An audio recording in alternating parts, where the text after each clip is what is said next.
Thank you so much. Such a privilege for me to be standing to read this poem in Persian. I have been in this beautiful island only for 1 week, and this is a gift to me. Thank you. And when I read it, when my friend gave it to me, I started smiling because I felt, but this is a poem in Persian.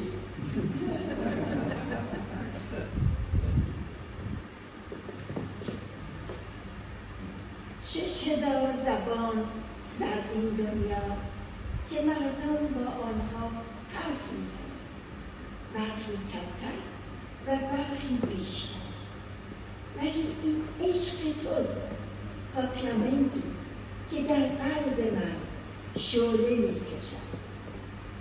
با توست که من لطیف‌ترین دقایق را بیان می‌دارم. در توست آن موسیقی گوش‌نواز، آن آواها و نغمه‌ها که شاید در هیچ زبان نباشد.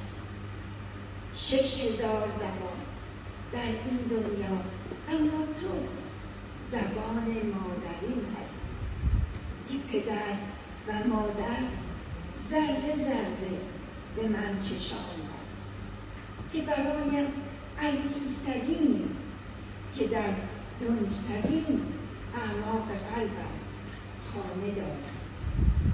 6000 زبان در این دنیا، اما به دست توست پاکیامنتو که ادب و هنر را نقش می‌زنی، که شاهکارهای جهان را به زبان خود برمیگردانی تا زبان بومیمان را بال و پر دهید.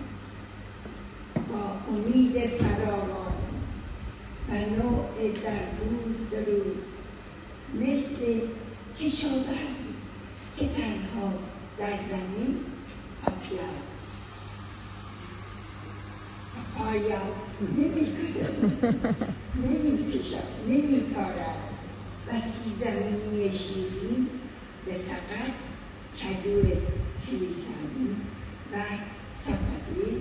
ما نیز تمام زبانهای دنیا را عزیز می‌دانیم و مراقبت می‌کنیم، حتی اگر زبان چند نفر باشد.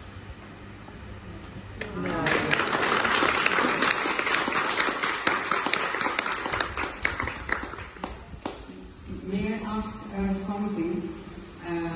I have the idea that there are more words, the translator used more words. Am I wrong? I think you are right, because I actually read the notes of the translator, and she said she found it very difficult because some words, some expressions, she doesn't know. She hasn't heard before, so she has to find out and explain. So probably, what I tell you, it sounds very, very